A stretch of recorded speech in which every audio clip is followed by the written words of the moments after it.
Assalamualaikum warahmatullahi wabarakatuh. Jumpa lagi bersama channel Mita Hero, kami doakan semoga Anda sehat selalu. Sejarah kehidupan Abu Bakar As-Siddiq. Alhamdulillah, dengan limpah dan karunia-Nya, selawat dan junjungan ke atas Baginda Muhammad SAW, dan sahabat serta ahli keluarganya kerana dengan jerih payah mereka, kita masih dapat merasai keindahan Islam. Marilah sama-sama kita serba sedikit mengetahui dan mendalami sejarah mengenai sahabat baik Rasulullah SAW, yaitu Sayyidina Abu Bakar As-Siddiq. Biografi Abu Bakar As-Siddiq. Sejarah Sayyidina Abu Bakar bermula apabila beliau lahir pada tahun 573 sebelum hijrah di Mekah Al-Mukarramah. Ini menunjukkan bahwa beliau lahir 2 tahun selepas kelahiran Baginda Muhammad SAW. Beliau berasal dari kerabat Bani Tamim, yaitu pecahan daripada kabilah Arab Quraisy. Nama sebenar beliau ialah Abdullah tetapi lebih dikenali sebagai Abu Bakar sehingga ada segelintir masyarakat tidak mengetahui nama sebenar beliau. Selepas memeluk Islam, beliau digelar As-Siddiq yang membenarkan kerana sentiasa membenarkan kata-kata Rasulullah SAW. Ayah beliau bernama Utsman yang lebih dikenali sebagai Abu Quhafah manakala ibu beliau pula bernama Salma dan lebih dikenali sebagai Ummul Khair. Di dalam sejarah beliau, Abu Bakar mengawini 4 orang wanita. Istri pertama beliau bernama Qatilah Abde Aziz seterusnya Ummu Ruman, diikuti oleh Asma dan akhirnya Habibah. Beliau mempunyai 5 orang anak di mana 2 darinya hasil daripada istri pertama, 2 lagi darinya daripada istri kedua dan seorang lagi lahir dari rahim istrinya yang keempat. Salah seorang anaknya yang bernama Aisyah berkahwin dengan Rasulullah SAW, menjadikan beliau secara tidak langsung sebagai mertua Nabi Muhammad SAW. Kehidupan Abu Bakar sebelum Islam. Sejak dari zaman kanak-kanak, beliau mempunyai pribadi yang mulia. Beliau seorang yang agak pendiam, seorang yang sangat jujur dan boleh dipercayai. Disebabkan sifatnya yang sangat mulia, beliau menjadi sahabat baik Baginda SAW, sejak dari zaman remaja dan persahabatan mereka terbukti berpanjangan. Beliau mempunyai hati yang lembut dan mudah simpati terhadap kesengsaraan orang lain. Oleh itu, beliau sentiasa dan suka menolong mereka yang miskin dan mereka yang memerlukan pertolongan. Sungguh pun sebelum memeluk agama Islam, beliau tidak suka akan kebanyakan adat-adat jahiliyah seperti berjudi, menanam anak perempuan hidup-hidup, berkongsi istri dan lain-lain. Beliau juga tidak pernah meminum arak walaupun ketika itu arak bagaikan air putih yang boleh menghilangkan dahaga. Pada zaman sebelum keislamannya, beliau merupakan seorang peniaga yang berjaya. Beliau pernah menemani Rasulullah dalam misi perniagaan. Disebabkan beliau terkenal dengan sifatnya yang jujur, peniaga-peniaga lain memberi kepercayaan kepada beliau dan seringkali meminta beliau menjaga duit-duit mereka. Hasilnya, sifatnya yang mulia dan terpuji menjadikan beliau seorang peniaga yang berjaya dan kaya raya. Rentetan peristiwa Sayyidina Abu Bakar selepas kedatangan Islam. Islam menyinari hatinya. Abu Bakar merupakan sahabat paling baik Rasulullah. Oleh sebab itu, beliau memahami Baginda lebih dari orang lain dan sifat Baginda yang jujur, mulia dan amanah berjaya menarik hati beliau. Apabila Baginda Muhammad SAW mengajak beliau beriman kepada Allah secara rahasia, beliau menerima dan beriman serta-merta tanpa ada sedikit pun ragu di hatinya. Ini menjadikan beliau sebagai lelaki pertama yang beriman kepada Allah dan Rasul-Nya, yaitu Nabi Muhammad SAW. Apabila beliau menerima Islam, Bagindalah orang yang paling bahagia. Semenjak beliau memeluk Islam, Sayyidina Abu Bakar telah menjadi pembela Islam yang paling utama serta seorang sahabat yang paling setia dan sentiasa menyokong Baginda Muhammad SAW. Beliau amat dikasihi dan dicintai Baginda sehingga beliau dikenali sebagai kekasih Baginda Muhammad SAW. Dakwah beliau secara rahasia dan terbuka. Sebaik sahaja beliau menerima cahaya Islam, beliau segera bergerak berdakwah secara rahasia. Orang pertama yang dikunjunginya ialah Utsman, Talhah, Zubair, dan Said R.A.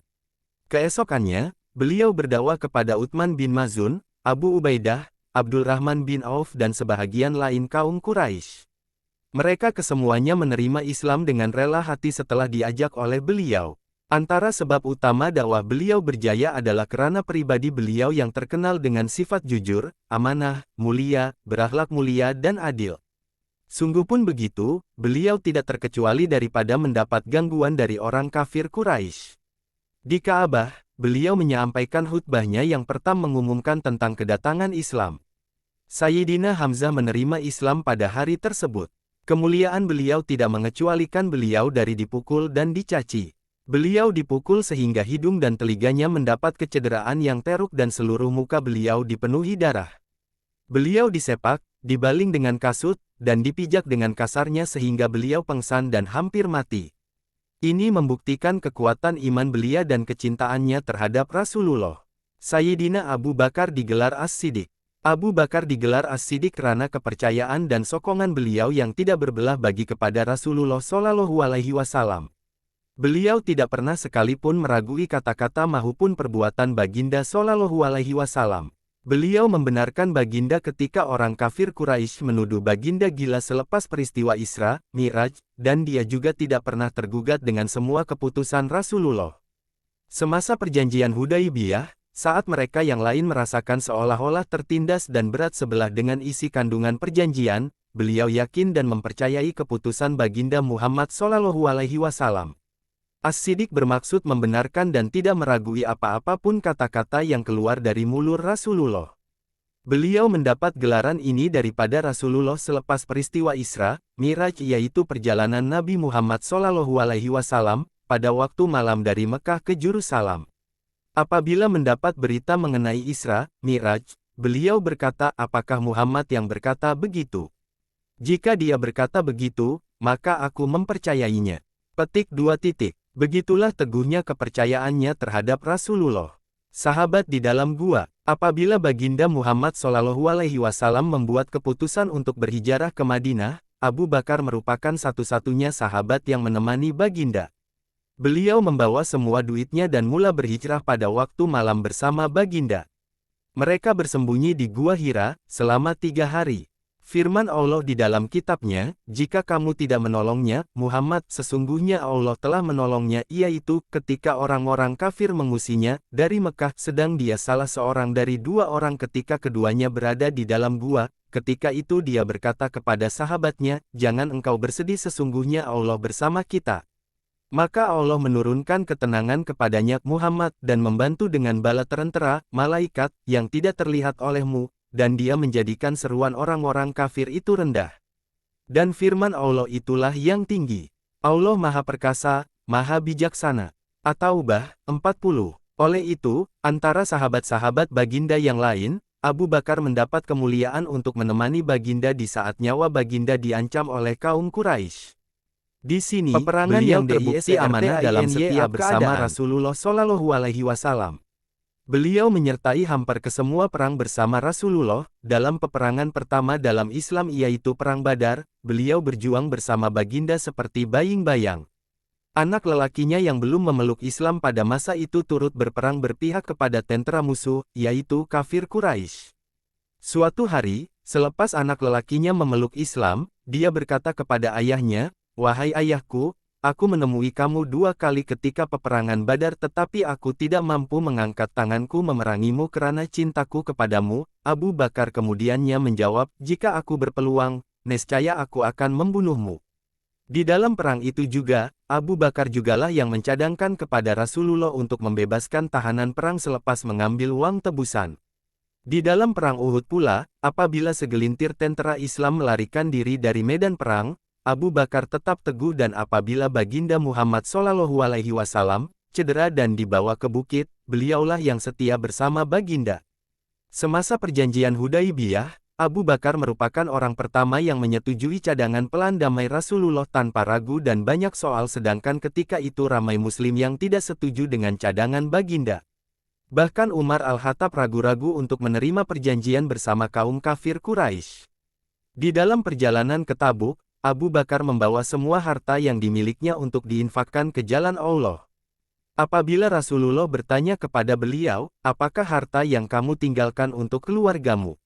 Beliau menjawab, sesungguhnya, aku tinggalkan untuk mereka Allah dan Rasul-Nya. Sedangkan Umar pun mengakui bahwa dia takkan pernah dan mampu untuk menandingi Abu Bakar dalam berkorban demi Allah dan Rasul-Nya. Abu Bakar dilantik menjadi khalifah pertama di dalam sejarah Islam. KEWAFATAN Nabi Muhammad SAW. Apabila beliau mendapat berita tentang kewafatan Rasulullah, dia bergegas ke rumah Sayyidatina Aisyah R.A., di mana jasad Rasulullah berada.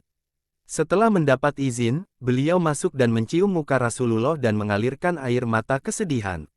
Di luar masjid pula, kebanyakan muslim menangis-menangisi pemergian baginda Muhammad SAW. Bahkan Hadrat Umar juga tidak terkecuali, beliau bahkan menjerit mengatakan baginda Muhammad SAW masih belum wafat. Sayyidina Abu Bakar coba menenangkan Hadrat Umar tetapi tidak berjaya.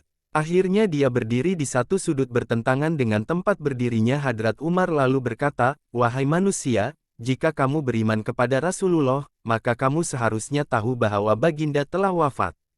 Tetapi sesiapa yang beriman kepada Allah, mereka seharusnya tahu bahwa dia maha hidup dan tidak akan mati. Allah telah berfirman di dalam kitabnya, Muhammad itu tidak lain hanyalah seorang rasul, sungguh telah berlalu sebelumnya beberapa orang rasul. Apakah jika dia wafat atau dibunuh kamu berbalik ke belakang, murtad? Barang siapa berbalik ke belakang, ia tidak dapat mendatangkan mudarat kepada Allah sedikitpun, dan Allah akan memberi balasan kepada orang-orang yang bersyukur."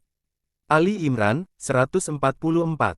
Kata-kata Abu Bakar menyentuh hati semua orang dan meyakinkan orang ramai bahwa baginda Muhammad SAW hanyalah seorang rasul yang diutuskannya dan pasti akan mati karena baginda juga manusia biasa. Akhirnya, orang ramai mula bertenang dan Hadrat Umar reda dan merelakan pemergian baginda Muhammad SAW. Dipilih menjadi khalifah. Semasa hayat baginda Muhammad SAW, baginda tidak melantik mana-mana pengganti. Oleh itu, selepas kewafatan baginda, orang Ansar dan Muhajirin mengadakan syuro untuk melantik seorang khalifah. Perbincangan menjadi hangat apabila orang Ansar mahukan khalifah dari kalangan mereka dan cadangan itu tidak dipersetujui oleh Hadrat Umar. Walau bagaimanapun, Hadrat Bashir bin Abu Nu'man dari kalangan Ansar bangun dan berkata bahwa Nabi Muhammad SAW datang dari kabilah Arab Quraisy, jadi khalifah mestilah dilantik dari kalangan mereka dan kami orang Ansar adalah penolong agama Allah, jadi biarlah kami orang Ansar tetap menjadi penolong agama Allah. Kata-kata Hadrat Bashir bin Abu Nu'man menenangkan semua orang lalu Abu Bakar mencadangkan dua nama yaitu Hadrat Umar Al-Khattab dan Abu Ubaidah bin Al-Jarrah. Mereka keduanya menolak lantas Hadrat Umar berkata, "Abu Bakarlah yang terbaik antara kita semua karena Allah telah mencatat namanya di dalam Al-Quran, salah seorang di dalam gua." Akhirnya, semua ahli syuro bersetuju dan beliau dilantik menjadi khalifah pertama Islam. Masalah yang dihadapinya semasa pemerintahannya. Selepas kewafatan baginda Muhammad SAW, pemberontakan berlaku dalam kalangan masyarakat Arab Quraisy. Kaum-kaum yang memberontak kebanyakannya daripada mereka yang baru memeluk Islam. Mereka belum benar-benar memahami hakikat Islam karena masuknya mereka ke dalam Islam hanyalah dipengaruhi oleh gerakan ramai dan segan terhadap kekuasaan Nabi Muhammad SAW. Bahkan ada di antara mereka yang berkata bahwa mereka hanya mahu sholat tetapi enggan menunaikan zakat. Begitulah bahaya yang mendatang tetapi Abu Bakar tidak berputus asa bahkan berkata, "Apakah agama Islam itu mundur sedangkan aku masih hidup?" Abu Bakar yang terkenal dengan sifat lembut dan berhemah sangat tegas dalam menangani masalah ini orang Islam yang tidak mahu membayar zakat. Beliau berkata, "Demi Allah, kalau mereka itu enggan menunaikan kepadaku seutas tali pengikat unta seperti yang telah ditunaikan kepada Rasulullah SAW, pasti aku akan perangi mereka selagi pedang masih berada di tanganku." Hari pertama sebagai khalifah, beliau telah menghantar sebanyak 11 batalion tentara untuk memerangi mereka yang murtad dan enggan membayar zakat, selain memerangi nabi-nabi palsu contohnya Aswad al-Ansi, Tulaiha, Sajah binti Al-Harith di Suwaid dan Musailamah al-Kadzab. Walaupun sibuk memerangi kumpulan pemberontak itu, beliau tidak lupa dan tidak membelakangkan hal penghantaran pasukan tentara di bawah pimpinan Usama semasa baginda Muhammad SAW masih hidup. Misi membawa Islam ke serata dunia diteruskan walaupun selepas kematian baginda. Sebelum Usama bertolak, Abu Bakar telah meminta izin dari Usama supaya Hadrat Umar, di mana ketika itu menjadi tentara Usama untuk tetap di Madinah bagi membantunya menghadapi krisis yang ada. Tentara Usama pun berangkat menuju Quda'ah. Mereka mengepung Quda'ah selama 40 hari. Pertempuran hebat berlaku dan akhirnya mereka kembali dengan meraih kemenangan. Kemenangan ini telah berjaya membuka mata musuh Islam karena semua orang maklum bahwa untuk menewaskan Quda'ah memerlukan sebuah pasukan yang amat kuat dan kepimpinan yang mantap. Perluasan kuasa dan sumbangan Abu Bakar semasa pemerintahannya. Selepas menyelesaikan permasalahan yang timbul selepas kewafatan Nabi Muhammad SAW, Abu Bakar mula mengorak langkah untuk meluaskan empayar Islam keluar tanah Arab. Pertelingkahan dengan Parsi bermula apabila tentara Islam dihantar ke timur untuk menghapuskan pemberontakan orang Batui. Orang Parsi yang memusuhi Islam telah menghasut penduduk di sempadan sebelah timur untuk menentang Daulah Islam Madinah menyebabkan pemberontakan berlaku. Bagi menyelesaikan masalah ini, Abu Bakar telah mengarahkan Panglima Al-Mutanna bin Harithah dengan bantuan Panglima Khalid bin Al-Walid Saifullah bersama dengan 10.000 tentara untuk menentang Parsi. Pasukan tentara ini akhirnya berjaya menguasai beberapa tempat di Hira setelah berjaya menewaskan Hurmuz, yaitu pemimpin Parsi. Al-Mutanna kemudiannya dilantik sebagai wakil pemerintah di Hira dan Anbat. Peperangan yang dinamakan Battle of Chain ini merupakan perang pertama yang tercetus antara pihak Muslim dan orang Syria.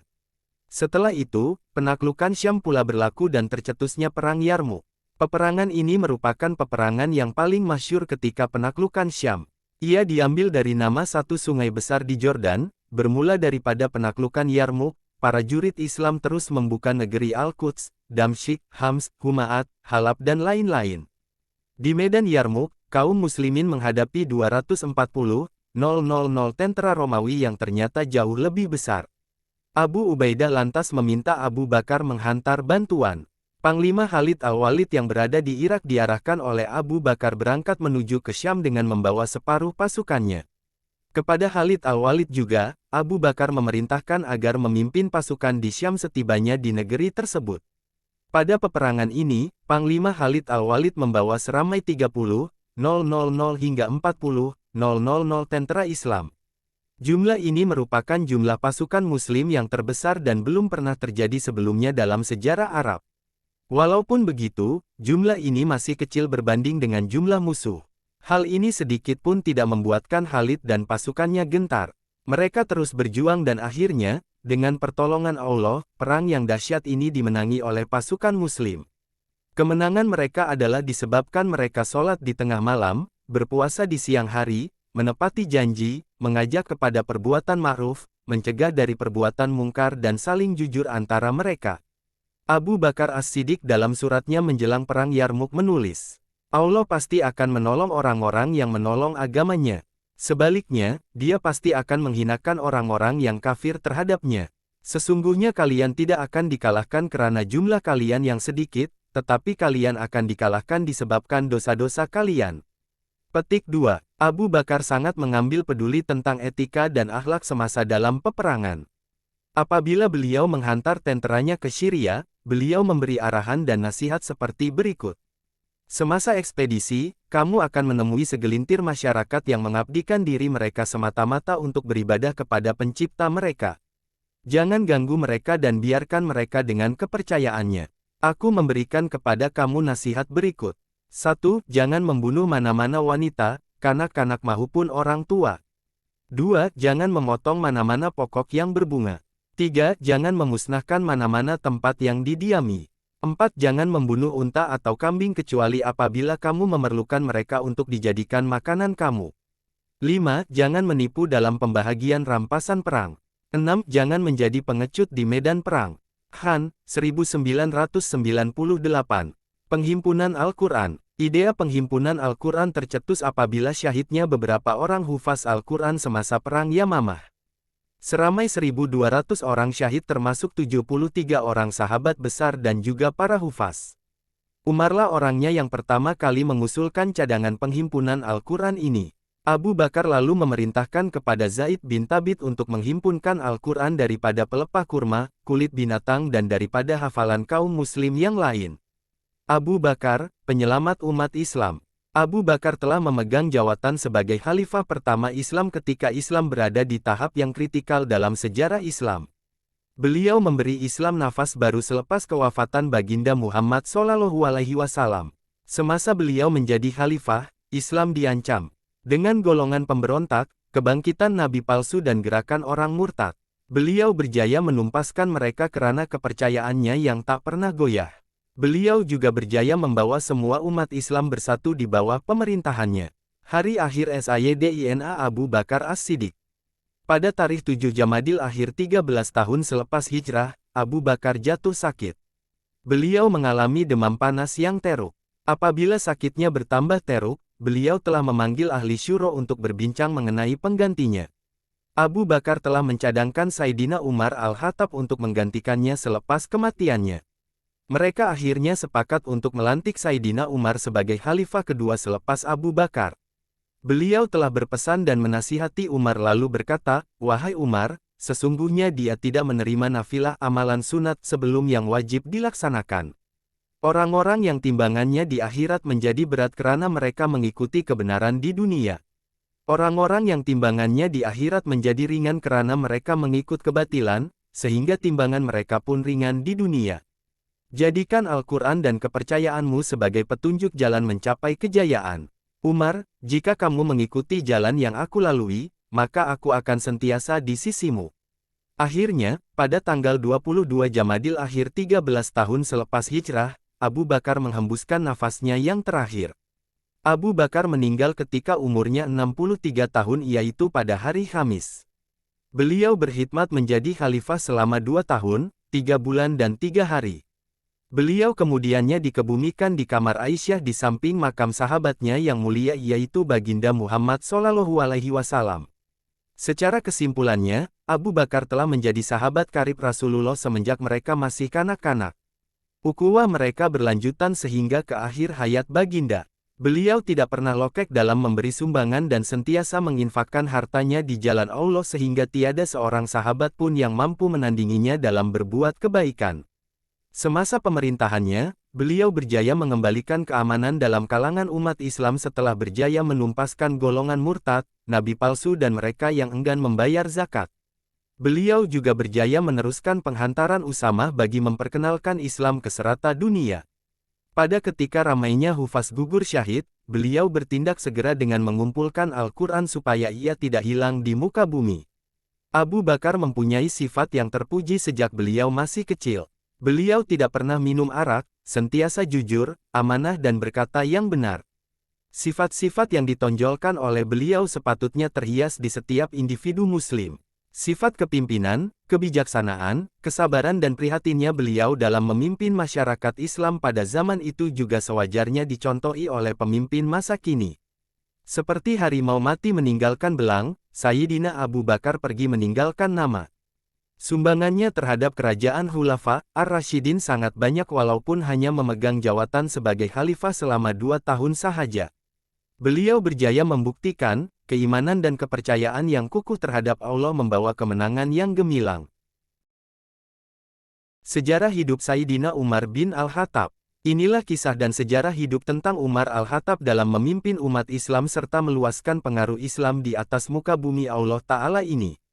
Mari sama-sama kita berkongsi tentang sejarah hidup beliau ketika kecil sehingga memeluk Islam, pribadi beliau, cara beliau dilantik menjadi khalifah, sumbangan beliau di dalam dunia Islam dan kemangkatan beliau. Diharapkan dengan membaca kisah ini, kita dapat menyebarkan dan merasai sendiri kisah perjalanan hidup beliau sebagai seorang khalifah.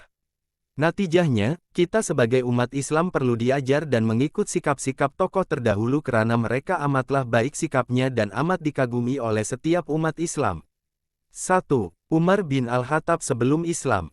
Umar Al-Faruq, demikian gelaran Khalifah Islam kedua pada zaman pemerintahan Khulafa Ar-Rasyidin. Nama penuh putra Al-Khattab ini ialah Umar bin Khattab bin Naufal bin Abdul Uzzaz bin Ribah bin Abdullah bin Qurat bin Zurah bin Ali bin Ka'ab bin Luwai bin Fir bin Malik. Salasilah keturunannya bertemu dengan salasilah keturunan Rasulullah SAW pada moyang mereka, Ka'ab, yaitu keturunan yang ketujuh daripada kerabat Nabi Muhammad SAW. Umar dilahirkan pada tahun 584 Masehi di kota Makkah. Ibunya pula bernama Hantamah binti Hisyam bin Al-Mughirah bin Abdullah bin Umar bin Mahzum. Bani Mahzum merupakan satu anggota yang besar dalam kabilah Quraisy. Semasa zaman jahiliyah, ia telah banyak melahirkan pemimpin-pemimpin yang hebat. Mereka terkenal dengan bilangan yang ramai dalam kepimpinan, masyhur dengan keberanian yang tiada taraf, kuat dan keras sehingga kaum Quraisy menyerahkan tugas penjagaan tali gembalaan dan hemah-hemah kepada mereka. Pada saat sebelum Islam hampir menjelma, tugas ini berada di tangan Khalid bin Al-Walid. Ramai di kalangan kabilah Quraisy yang menggalakkan ahlinya untuk membentuk hubungan kekeluargaan dengan Bani Makhzum demi untuk melahirkan keturunan yang kuat dan berani.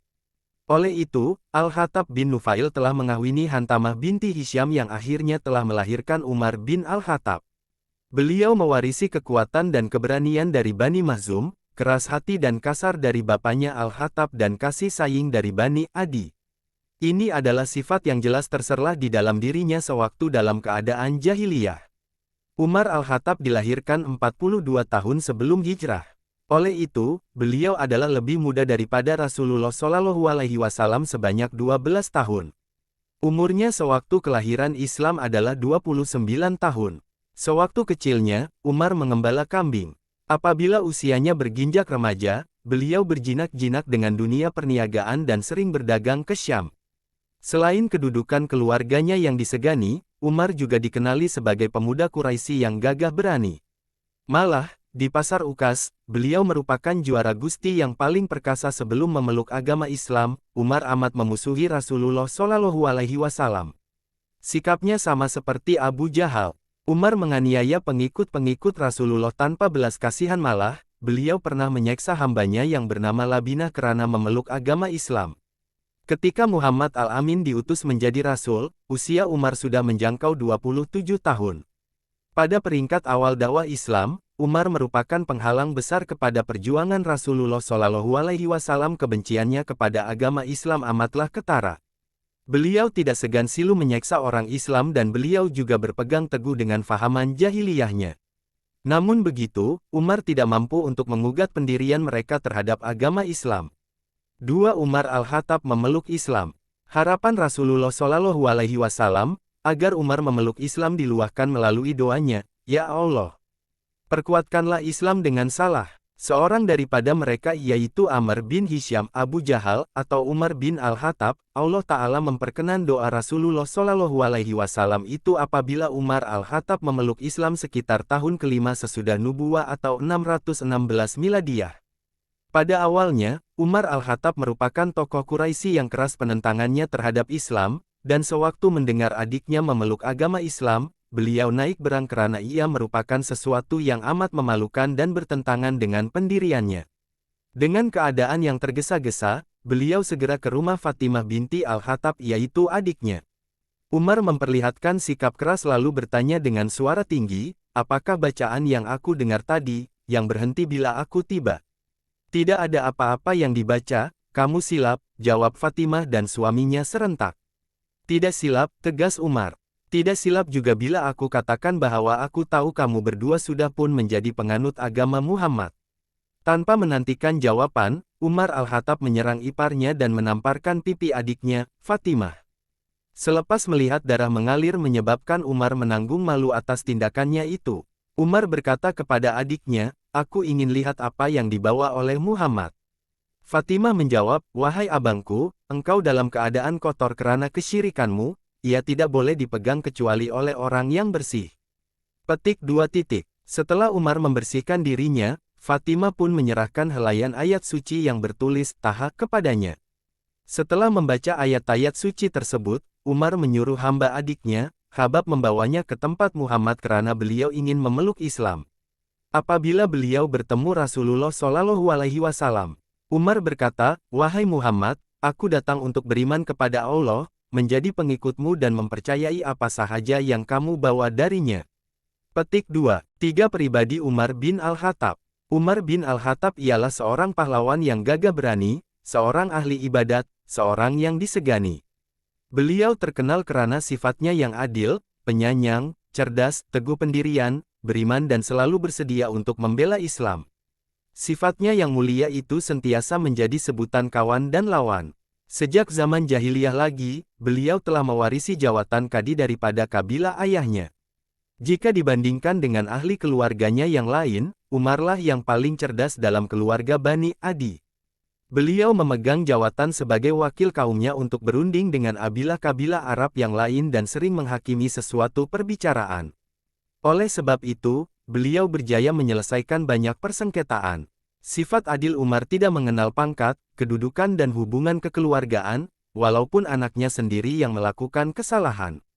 Malah, jika perlu hukuman terhadap anaknya akan dikenakan melebihi orang lain. Umar Al-Khattab adalah seorang yang tegas dalam menegakkan kebenaran, dan sebelum Islam merupakan seorang penentang Islam yang amat kuat. Akan tetapi sejurus sesudah memeluk Islam, Umar menjadi lebih berani, dan tegas dalam memperjuangkan hak dan kebenaran Islam. 4 cara Umar Al-Khattab dilantik menjadi khalifah. Perlantikan Umar Al-Khattab sebagai khalifah kedua diusulkan sendiri oleh khalifah pertama Abu Bakar ketika beliau menghadapi saat-saat akhir hayatnya pada 21 Jamadil Akhir, 13 Hijrah. Dalam proses perlantikannya, Khalifah Abu Bakar terlebih dahulu meninjau pendapat sebilangan para sahabat mengenai cadangannya itu.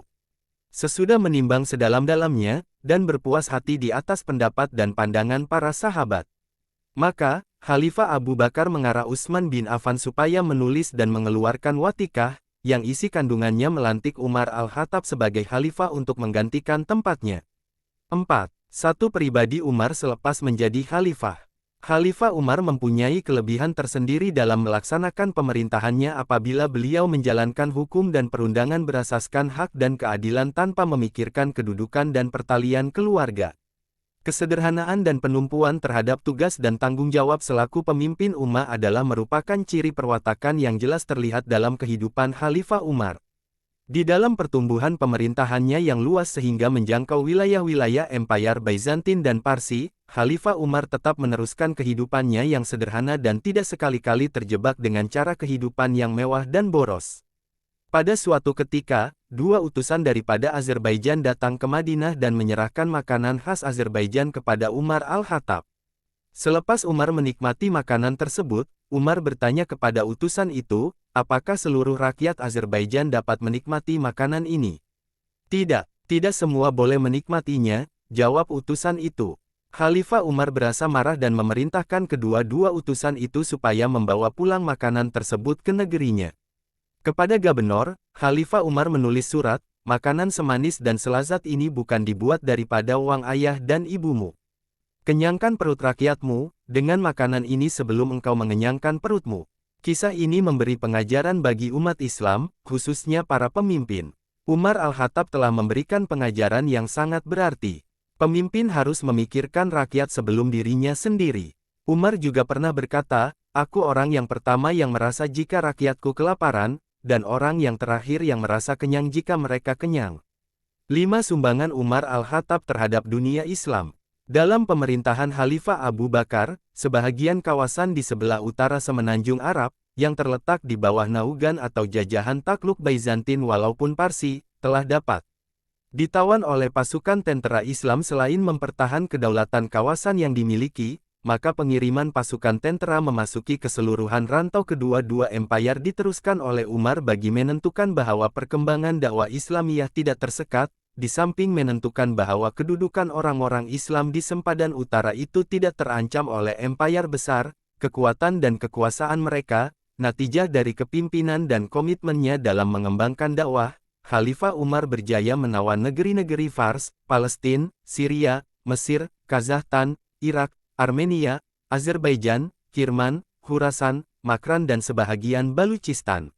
Apapun jua, hakikat menunjukkan bahwa iltizam dan komitmen yang mendalam di hati para sahabat, di bawah kepimpinan Khalifah Umar dalam memperjuang, memperkembang dan memperluas kalimat tauhid melalui peningkatan iman dan takwa menggambarkan seakan gelombang besar yang melanda pantai yang luas, yang tidak terhalang oleh mana-mana kuasa dunia. Fitrah manusia yang merindui keadilan, kebebasan, keamanan, dan kesejahteraan hidup menyebabkan kehadiran Islam disambut gairah oleh penduduk dan rakyat yang tertekan oleh sistem penjajah.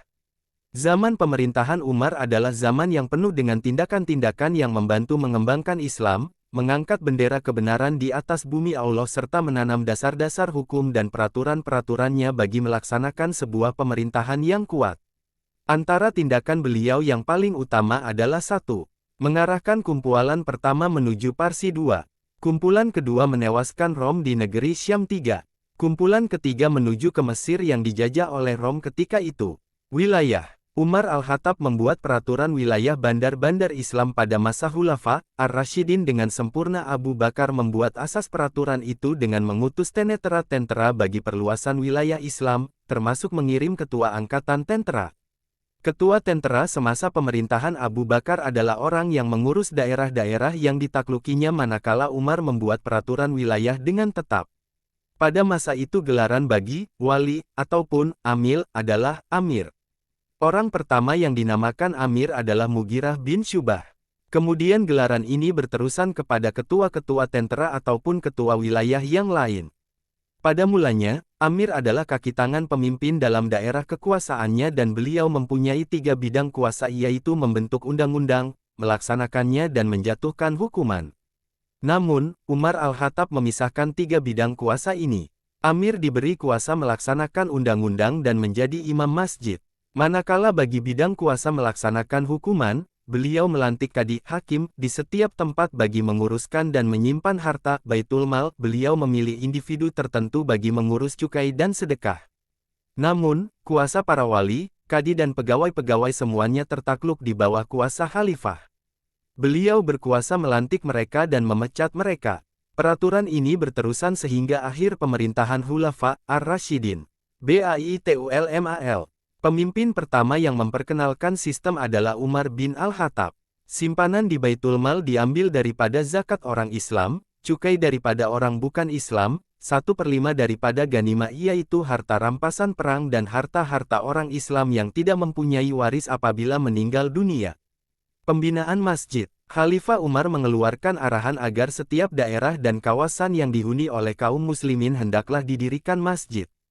Di kota Kufah dan Basrah misalnya, Masjid Jame didirikan bagi setiap kota itu, sementara daerah dan kawasan-kawasan lainnya, masjid yang lebih kecil ukurannya dibina bagi menampung keperluan jemaah kaum muslimin tempatan.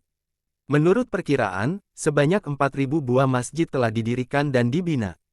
Sepanjang pemerintahan Khalifah Umar dalam pada itu, Masjidil Haram yang terdapat di dalamnya Ka'bah dan Baitullah, maka Khalifah Umar telah meluaskan kawasan masjid bagi menampung kehadiran ummah yang semakin ramai bilangannya. Penciptaan kalender Islam. Sejak kelahirannya, Islam tidak mempunyai kalender atau takwin sendiri yang seragam bagi ikutan ummah sebagaimana masyarakat lainnya seperti Parsi, Rom dan Bizantin. Sehubungan itu, Khalifah Umar telah mengadakan perbincangan di kalangan jemaah kaum muslimin bagi mengambil ketetapan mengenainya. Kalender Rom atau Parsi dikemukakan akan tetapi ditolak karena kalender kedua-dua empire itu tidak selari dengan identiti Islam.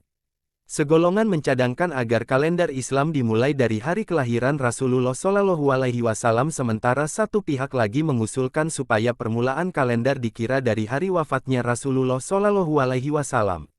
Usul yang dikemukakan oleh Umar Al-Khattab bagaimanapun diterima dan dipersetujui oleh jemaah, yaitu kalender Islam hendaklah dimulakan dari hari penghijrahan Rasulullah SAW dari Makkah ke Madinah. Ciri-ciri kekhalifahan. Sepanjang kekhalifahan, Umar Al-Khattab telah memperkenalkan corak pemerintahan yang efisien dan berkesan, yang antara lainnya membentuk jabatan pengawasan dengan tugas-tugas mengawasi alat ukur dan timbang, mengawal pergerakan lalu lintas, mengawasi agar binatang tidak dibebankan dengan muatan yang berlebihan, melarang penjualan arak. Seiringan pembentukan jabatan pengawasan maka dibentuk secara berkekalan jabatan ketenteraan dengan tugas mendaftar anggota tentara dan menentukan imbuhan sewajarnya.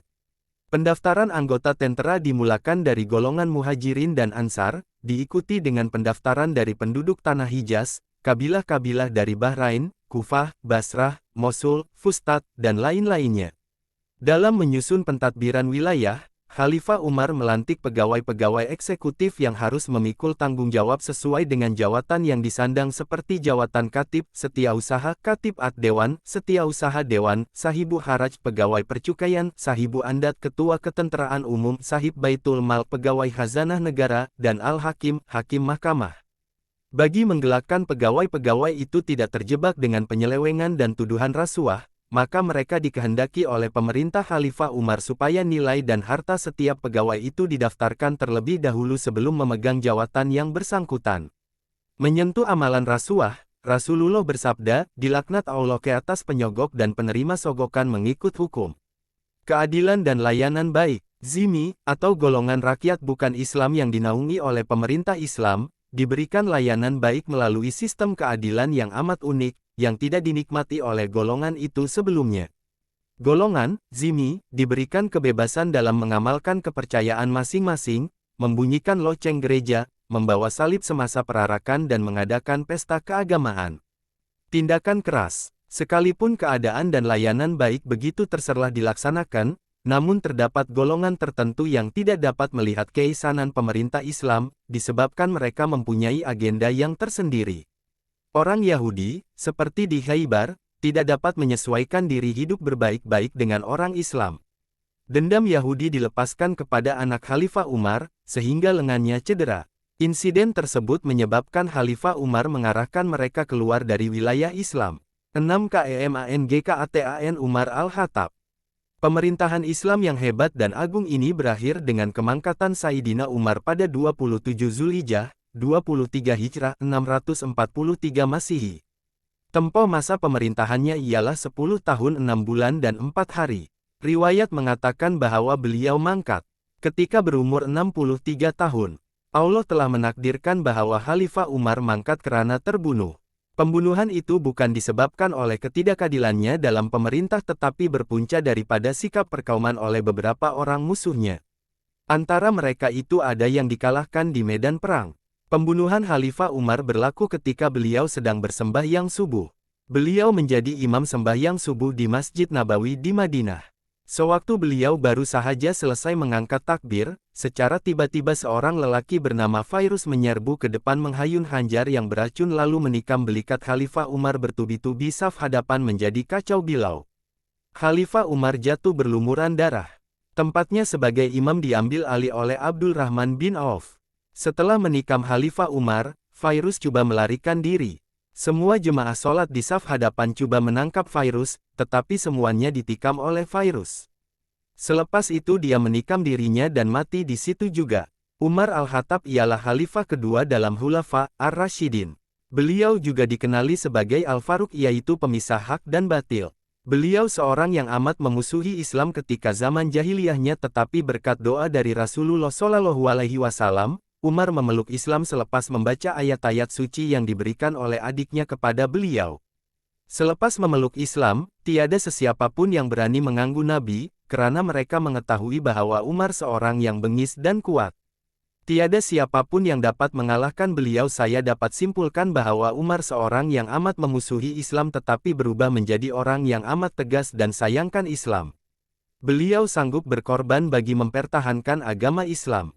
Beliau dilantik menjadi khalifah selepas kemangkatan khalifah pertama yaitu Abu Bakar As-Siddiq. Zaman pemerintahan Khalifah Umar dikenali sebagai zaman keemasan dalam dunia Islam.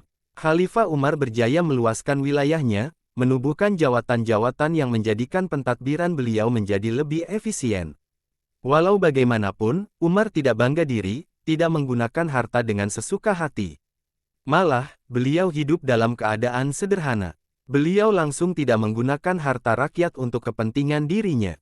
Dengan ini dapat kita simpulkan bahwa betapa pentingnya khalifah maupun tokoh-tokoh Islam terdahulu dalam meluaskan syiar Islam di seluruh dunia.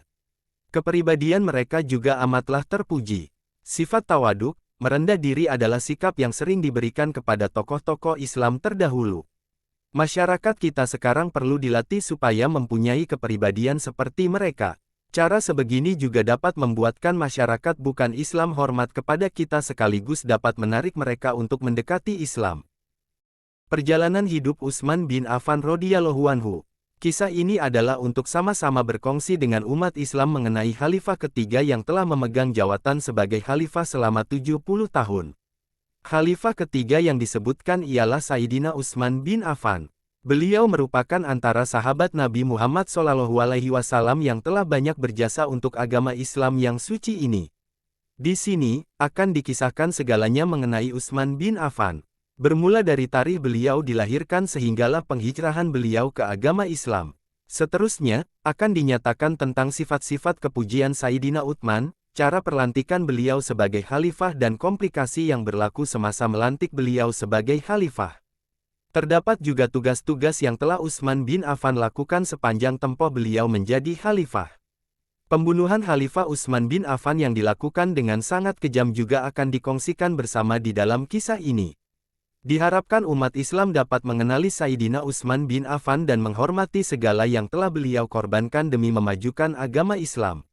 Natijahnya, sebagai seorang Muslim, kita haruslah mengenali dan mentafsir dengan lebih mendalam lagi mengenai perkembangan Islam dari awal zaman agar kita tidak melakukan kesalahan yang telah dilakukan dan mengambil iktibar daripada segala yang telah berlaku. Biodata Utsman. Nama lengkap Utsman ialah Uthman bin Affan bin Abu al-Ash bin Umayyah bin Abdu Syams bin Abdu Manaf bin Qusayy bin Kilab bin Murrah bin Ka'ab bin Luwayy bin Ghalib al-Qurasyi al-Umawi. Beliau merupakan keturunan Bani Umayyah. Sayyidina Utsman dilahirkan di dalam sebuah keluarga Quraisy yang kaya di Mekah. Beliau dilahirkan di Taif pada tahun ke-6 menurut kiraan tahun gajah. Semasa zaman jahiliyah, beliau dikenali sebagai Abu Amru. Tetapi selepas beliau memeluk Islam dan berkahwin dengan putri Rasulullah SAW, Ruqayyah, beliau telah digelar sebagai Abu Abdullah setelah dikurniakan seorang anak lelaki yang diberi nama Abdullah. Beliau juga digelarkan sebagai Dzunurain, yang bermaksud dua cahaya karena menikahi dua putri Rasulullah SAW yaitu Ruqayyah dan kemudiannya Ummi Kalsum selepas kematian Ruqayyah semasa terletusnya Perang Badar. Utsman telah berhijrah sebanyak 2 kali, pertama ke Habsah dan yang kedua ke Madinah. Di Mekah, Utsman merupakan antara yang terawal yang tahu membaca dan menulis. Utsman tidak mendapat kerusi di dalam pentadbiran di Mekah lalu beliau mengalihkan perhatiannya kepada bidang perniagaan. Beliau meniaga sehingga dalam seluruh ahli keluarga dan saudara maranya, beliaulah orang yang paling kaya sekali hasil dari keuntungan dalam perniagaan yang beliau jalankan. Keluarga Utsman, bapa beliau adalah Affan bin Abu al-As bin Umayyah. Telah meninggal dunia dan meninggalkan balu bernama Arwa binti Quraisy bersama anak lelaki bernama Utsman dan seorang anak perempuan bernama Aminah di samping mewariskan harta dan perniagaan yang besar. Ibu beliau bernama Arwa binti Quraisy bin Rabi'ah bin Habib bin Abdu Syams bin Abdu Manaf bin Qusay bin Kilab, anak kepada Al-Baidah binti Abdul Muthalib yang juga merupakan saudara Nabi Muhammad SAW. Selepas kematian Affan, Arwa telah dikawini oleh Uqbah bin Abu Mu'aid al-Umawi dan melahirkan beberapa orang cahaya mata yaitu Al-Walid, Umarah, Khalid, Ummu Khaltum, Ummu Hakim dan Hind. Mereka semua adalah adik-beradik kandung Utsman dari sebelah ibunya. Utsman bin Affan mempunyai adik perempuan yaitu Aminah binti Affan. Semasa zaman jahiliyah, Aminah telah bekerja sebagai penyikat rambut. Dia telah memeluk Islam pada hari pembukaan kota Mekah. Utsman ada seramai 3 orang adik-beradik lelaki dan 3 orang adik-beradik perempuan dari sebelah ibunya. Adik-beradik, lelaki beliau ialah Al-Walid bin Uqbah bin Mu'aid, Umarah bin Uqbah, Khalid bin Uqbah. Saudara perempuan Utsman seibu dengannya pula ialah Ummu Kaltum binti Uqbah, Ummu Hakim binti Uqbah dan Hind binti Uqbah. Sayyidina Utsman pernah mengawini 8 orang perempuan yang kesemua mereka adalah selepas kedatangan Islam. Istri-istri beliau yang dimaksudkan itu ialah Ruqayyah binti Rasulullah SAW, Ummu Kaltun binti Rasulullah SAW, Fahitah binti Ghazwan, Ummu Amru binti Judub al-Asdiyah, Fatimah binti Al-Walid bin Abu Syams bin Al-Mughirah al-Mahzumiyah, Ummu Al-Banin binti Uyainah bin Hisan al-Fazariyah, Ramlah binti Syaibah bin Rabi'ah al-Umawiyah, Nailah binti Al-Farafisa al-Kalbiyah. Seterusnya, Utsman telah dikurniakan 9 anak lelaki. Mereka adalah Abdullah, Abdullah al-Asgar, Amru, Khalid, Aban, Umar, Al-Walid, Said dan Abdul Malik. Beliau mempunyai seramai 7 orang anak perempuan hasil dari perkahwinannya dengan 5 orang wanita. Anak-anak perempuan beliau itu ialah Maryam, Ummu Said, Aisyah, Ummu Aban, Ummu Amru, Maryam As-Sugra dan Ummu Al-Banin. Sifat-sifat Utsman bin Affan. Utsman adalah salah seorang tokoh dari orang-orang pilihan yang kedudukannya tinggi di mata kaumnya, hingga tiada yang berani menyinggung kehormatannya baik dengan perkataan maupun perbuatan yang akan menodai dan menyakitinya. Sayyidina Utsman bin Affan ialah seorang lelaki yang mempunyai ketinggian sederhana. Raut wajahnya cukup tampan dengan bulu keningnya yang lebat, lebih menampakkan kelelakiannya. Beliau berketurunan Quraisy dan dikira sebagai orang yang paling arif tentang situasi kabilah itu samada yang baik maupun yang buruk. Beliau selalu dikunjungi oleh orang-orang Quraisy yang mahu bertanyakan banyak perkara padanya. Utsman merupakan seorang yang pemalu dan baik hati. Rasulullah Shallallahu Alaihi Wasallam sendiri pernah memujinya, sifat malu umatku yang paling benar ialah sifat malu Utsman. Beliau sendiri pernah berkata sebelum beliau mati dibunuh, demi Allah, aku malu untuk melakukan perbuatan terkutuk samada semasa jahiliyah maupun setelah aku memeluk Islam. Beliau juga seorang yang berakhlak mulia dan berhemah tinggi.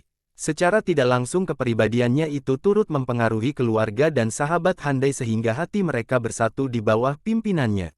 Sayyidina Utsman amat ramah dengan rakyatnya sehingga kan mereka menjadi bimbang terhadapnya karena sikapnya yang terlalu baik itu.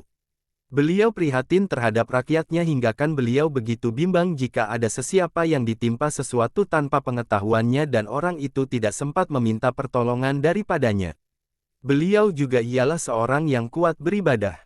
Utsman selalu berpuasa di siang hari dan bersolat pada malam hari. Beliau adalah seorang mukmin yang terlalu takut pada Allah Ta'ala.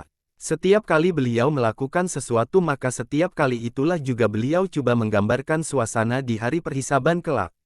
Sayyidina Utsman dikira sebagai seorang lelaki yang berani karena tidak pernah mahu mengundurkan diri dalam setiap peperangan dan pertempuran. Bahkan beliau adalah di antara orang yang mula-mula sekali menyeru ke arah jihad. Utsman bin Affan merupakan orang pertama yang menetapkan mata wang, melirihkan suara takbir, mengharumkan masjid, melakukan azan pertama pada hari Jumat, orang yang mendahulukan khutbah hari raya sebelum sholatnya. Utsman bin Affan memeluk Islam. Satu hari ketika Utsman bin Affan kembali ke Mekah setelah selesai berdagang, ketika itu orang ramai berbicara tentang Muhammad bin Abdullah. Seluruh kota nampaknya berada dalam kekacauan karena Muhammad memperkenalkan dirinya sebagai Rasulullah. Utsman terus mengunjungi sahabat baik beliau, Abu Bakar untuk mengetahui tentang kepercayaan baru ini. Beliau tahu bahwa Abu Bakar telah memeluk Islam dan sangat rapat dengan Rasulullah Shallallahu Alaihi Wasallam. Utsman bin Affan telah menemui Rasulullah Shallallahu Alaihi Wasallam bersama Talhah bin Ubaidullah selepas Az-Zubair bin Al-Awwam. Mereka berdua masuk berjumpa dengan Baginda lalu Baginda membentangkan Islam kepada mereka. Baginda membacakan Al-Quran, menerangkan tentang hak-hak Islam dan menjanjikan kemuliaan dari sisi Allah. Lalu mereka berdua pun memeluk Islam dengan hati yang terbuka dan beriman serta membenarkan apa jua yang Baginda sampaikan. PERLANTIKAN Utsman bin Affan sebagai khalifah. Apabila Umar Al-Khattab cedera ditikam, ahli Majelis Syuro mula berbincang untuk melantik salah seorang daripada 6 orang sebagai khalifah. Mereka yang dimaksudkan itu ialah Utsman bin Affan, Ali bin Abu Thalib, Abdul Rahman bin Auf, Az-Zubair bin Al-Awwam, Sa'ad bin Abu Waqqas dan Talhah bin Ubaidullah. Semua anggota Majelis Syuro ada di Madinah ketika itu kecuali Talhah bin Ubaidullah yang amat sibuk dengan beberapa urusan di luar Madinah. Abdul Rahman bin Auf mengajukan usul agar salah seorang di antara mereka menarik dirinya sebagai calon, agar suaranya nanti menjadi penengah yang akan menentu pilihan, sekiranya terjadi ketidaksepakatan. Usul ini segera dilaksanakannya dengan menarik dirinya sendiri. Seterusnya, Zubair menarik diri pula dan memberikan haknya kepada Ali, sementara saat mencabut pula haknya sebagai khalifah. Dengan demikian terbataslah pilihan itu di antara Utsman dan Ali, dan untuk menetapkannya, diserahkan kepada Abdul Rahman bin Auf. Abdul Rahman harus menyelesaikan tugasnya itu dalam masa 3 hari dan tidak boleh lebih, sebagaimana telah diwasiatkan oleh Umar. Tetapi dalam masa sesingkat itu, ia harus pula mengadakan perundingan dan meminta pendapat semua sahabat Rasulullah Shallallahu Alaihi Wasallam secara menyeluruh. Oleh sebab itu, Abdul Rahman telah mengelilingi kota Madinah serta naik turun setiap rumah. Abdul Rahman menyuruh orang untuk mencari Utsman dan Ali, dan keduanya pun datanglah. Kemudian dimintanya kedua mereka untuk berjanji bahwa sekiranya terpilih menjadi khalifah, mereka akan berlaku adil dan sekiranya tidak terpilih, maka haruslah mereka menerimanya dengan taat dan patuh. Setelah itu, mereka dibawa ke masjid. Abdul Rahman mengenakan serban yang pernah dipakaikan kepadanya oleh Rasulullah Shallallahu Alaihi Wasallam dan menggantungkan pedang di pinggangnya. Beliau terus naik ke atas mimbar dengan pedangnya dicacakkan di hadapan. Setelah berdiri agak lama, beliau pun membacakan doa dengan suara yang perlahan sehingga tidak dapat didengar oleh para jemaah. Kemudian jemaah pun dipanggil untuk berkumpul di masjid, terutama para pemimpin, baik dari kalangan muhajirin maupun ansar. Kemudian beliau mula berkata, "Wahai manusia, sesungguhnya aku pernah bertanyakan kamu secara rahasia tentang siapakah ketua kamu, tetapi aku tidak mendapati kamu berlaku adil terhadap dua orang lelaki ini, samada Ali maupun Utsman. Bangunlah wahai Ali." Ali pun bangun lalu berdiri di bawah mimbar. Abdul Rahman segera memegang tangannya dan bertanya, "Adakah kamu sanggup taat dan setia padaku demi kitab Allah, sunnah nabinya dan amalan Abu Bakar dan Umar?" Jawab Ali, "Tidak, tetapi aku akan taat padamu demi semua itu bergantung pada pendapat dan keupayaanku." Petik 2. Abdul Rahman melepaskan tangan Ali lalu memanggil pula Utsman, "Bangunlah dan datanglah kepadaku wahai Utsman." Utsman pun bangun dan menuju ke arah Abdul Rahman lalu berdiri di tempat Ali tadi. Abdul Rahman terus memegang tangannya dan bertanya, "Adakah kamu sanggup taat dan setia padaku demi kitab Allah, sunnah nabinya dan amalan Abu Bakar dan Umar?" Jawab Utsman, "Ya, aku sanggup."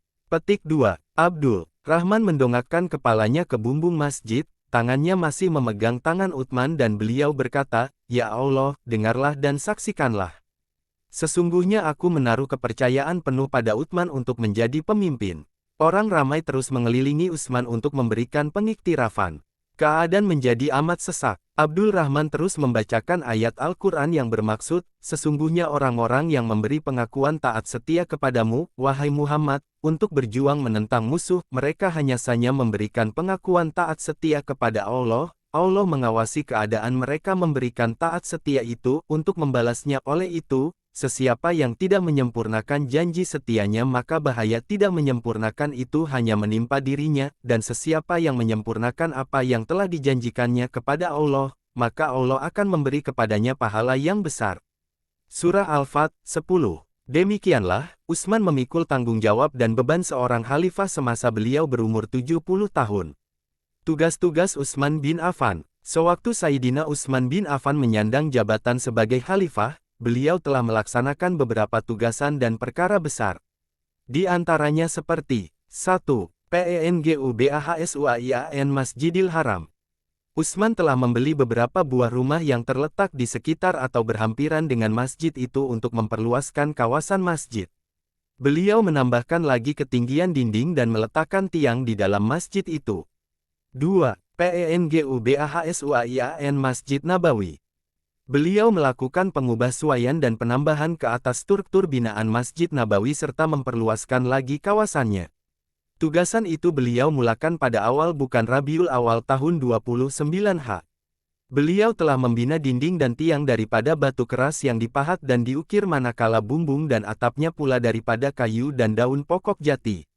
Pintu-pintu masjid masih dikekalkan seperti mana pada zaman Umar, yaitu 6 buah pintu.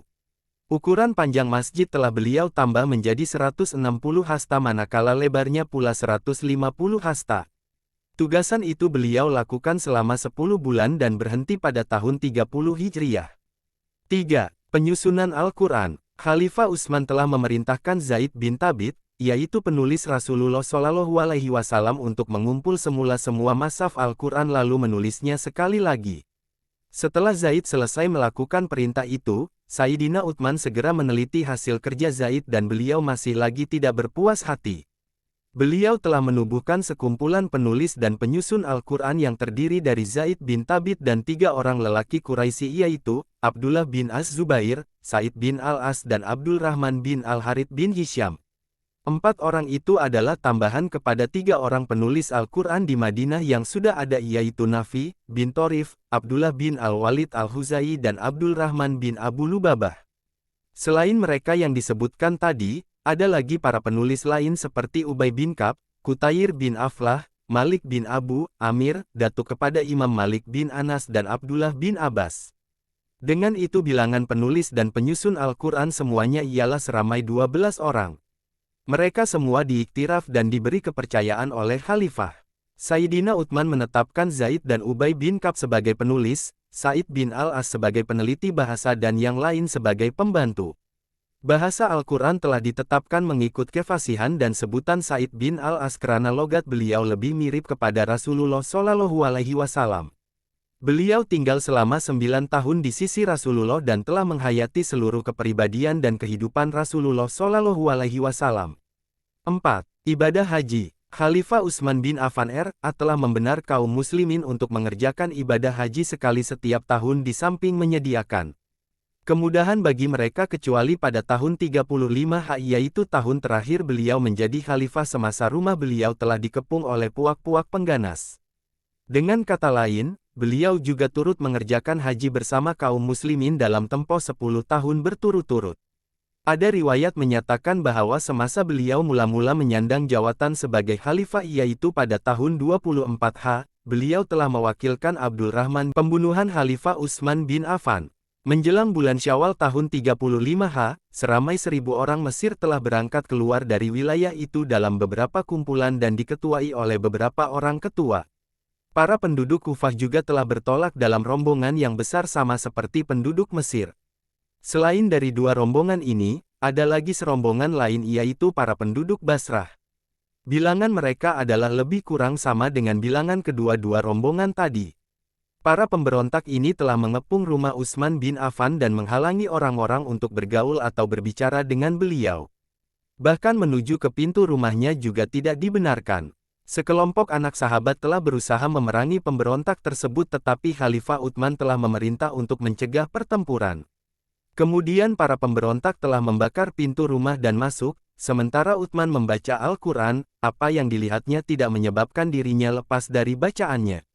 Utsman berkata, sesungguhnya Rasulullah Shallallahu Alaihi Wasallam telah memberikan sebuah janji kepadaku dan aku akan sabar menghadapinya. Kemudian beliau menyuruh mereka untuk pulang, lalu masuklah orang-orang yang mendapat surat dari orang yang celaka itu dan mereka membunuh jiwa yang bersih ini. Beberapa orang pemberontak segera menyerbu masuk ke dalam rumah dan menyerang Utsman. Al-Ghafiqi terus menghayunkan pedangnya ke arah Utsman dan tetakan itu tepat mengenai sasaran. Istri Utsman coba mempertahankan suaminya tetapi dia telah ditetak jarinya oleh Qutairah bin Humran. Jari-jari tangan wanita itu terus putus sebaik sahaja mata pedang yang sangat tajam dihayunkan padanya. Kemudian Sudan bin Humran pula menghayunkan pedangnya ke arah Sayyidina Utsman, diikuti oleh Kinanah bin Bisir bin Atab at-Tujaibi. Maka syahidlah Khalifah Utsman bin Affan. Dua orang anak lelaki Utsman juga turut terbunuh. Seorang dibunuh oleh Sudan bin Humran dan seorang lagi dibunuh oleh Qutairah bin Humran. Pembunuhan Khalifah Utsman itu terjadi pada tanggal 18 Zulhijjah tahun 35 Tempo pemerintahannya ialah selama lebih kurang 12 tahun. Umurnya pada masa itu ialah 82 tahun. Pemberontak yang zalim itu telah membunuh khalifah, suami kepada anak-anak perempuan nabi mereka, Zunnurain. Mereka membunuhnya secara teramat zalim, maka pembunuhnya adalah orang yang zalim dan orang yang menghina Utsman adalah orang yang salah.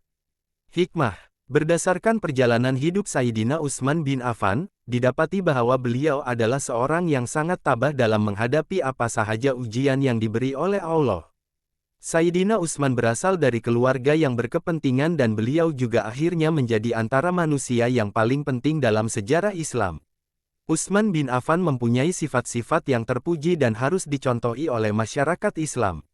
Sifat kepimpinan beliau haruslah dicontohi oleh para pemimpin pada hari ini agar sesebuah negara itu akan menjadi lebih aman dan harmoni.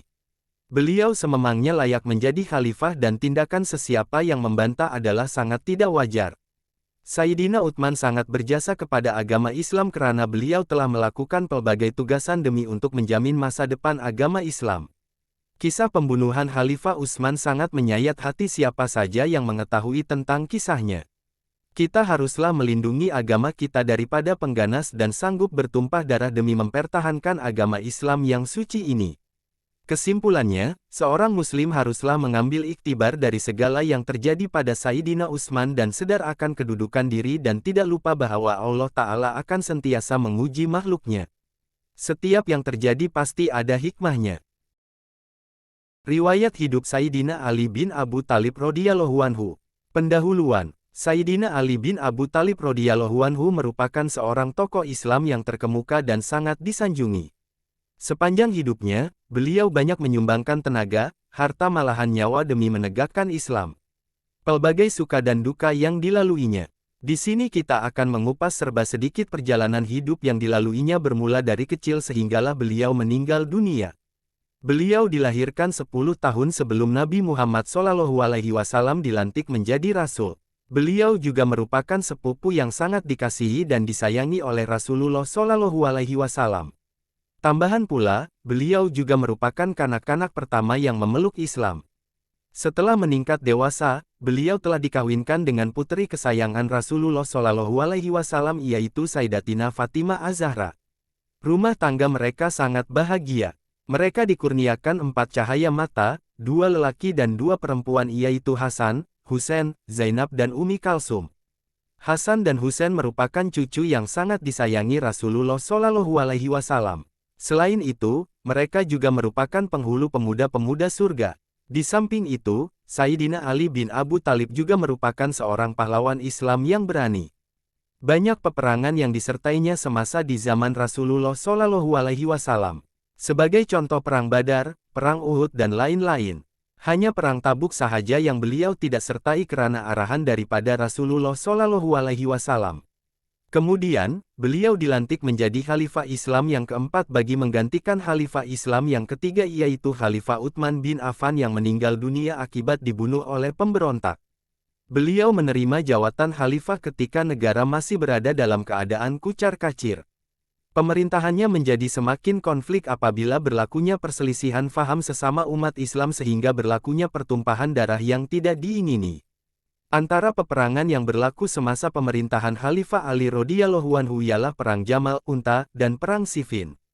Hal ini demikian karena mereka mahu pembunuhan Sayyidina Utsman bin Affan diselesaikan dengan kadar segera. Mereka mahu pembunuh beliau ditangkap dan dihukum bunuh. Tetapi, Sayyidina Ali berpendapat sebaliknya.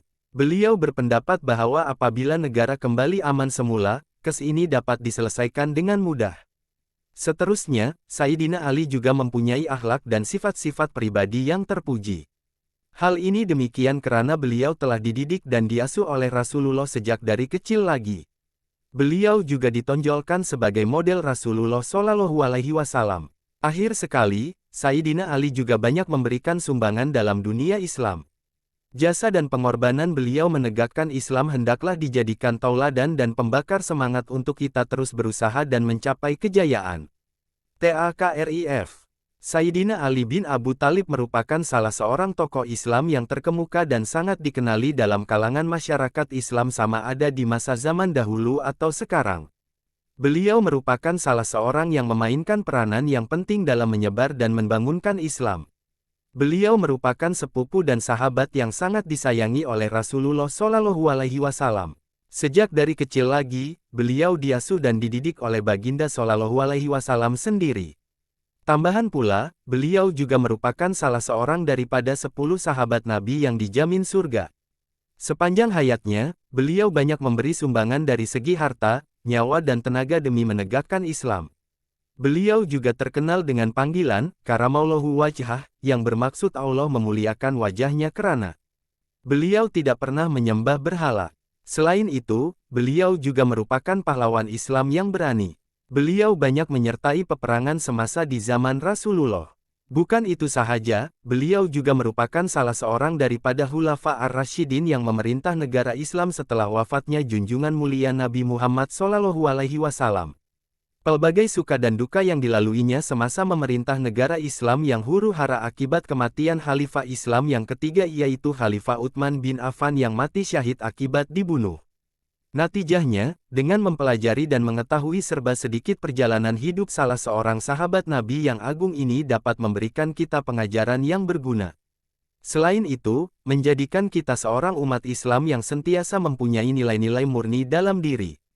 Akhir sekali, menjadikan ia sebagai penyuntik semangat untuk kita berjaya di dunia dan di akhirat. Kelahirannya sehingga beliau memeluk Islam. Sayyidina Ali bin Abu Thalib merupakan sepupu yang sangat disayangi Rasulullah SAW. Beliau dilahirkan pada 10 tahun sebelum Nabi Muhammad dilantik menjadi Rasul, yaitu pada 601 Masehi. Beliau dilahirkan di dalam Ka'bah, Mekkah Al-Mukarramah. Setelah dilahirkan, ibunya memberinya nama, Haidarah, yang bermaksud singa. Manakala ayahnya pula memberi nama Ali. Beliau berketurunan Bani Hashim. Bapa beliau yaitu Abu Talib bin Abdul Muthalib merupakan bapa saudara baginda Rasulullah Shallallahu Alaihi Wasallam. Bapaknya sangat menyayangi baginda Rasulullah Shallallahu Alaihi Wasallam. Beliau juga turut menjaga baginda Rasulullah Shallallahu Alaihi Wasallam setelah kematian Abdul Muthalib yaitu datuk Nabi. Baginda sentiasa membantu bapa saudaranya mengembali kambing, berniaga bagi meringankan beban yang ditanggung oleh Abu Talib. Abu Talib juga sentiasa melindungi Nabi Muhammad SAW daripada ancaman orang Quraisy setelah baginda dilantik menjadi rasul. Manakala, ibunya pula bernama Fatimah binti Asad. Beliau merupakan seorang wanita yang penyayang dan baik hati. Baginda SAW sangat menyayanginya dan menganggap beliau seperti ibunya sendiri. Di samping itu, Sayyidina Ali bin Abu Talib juga mempunyai 3 orang saudara lelaki yaitu Talib, Aqil, Jafar dan 3 orang saudara perempuan yaitu Ummu Hani, Jumarah dan Raitah. Mereka ini merupakan saudara seibu dan sebapak yaitu anak kepada Abu Talib bin Abdul Muthalib dan Fatimah binti Asad. Pada suatu ketika, Mekkah Al-Mukarramah mengalami musim kemarau.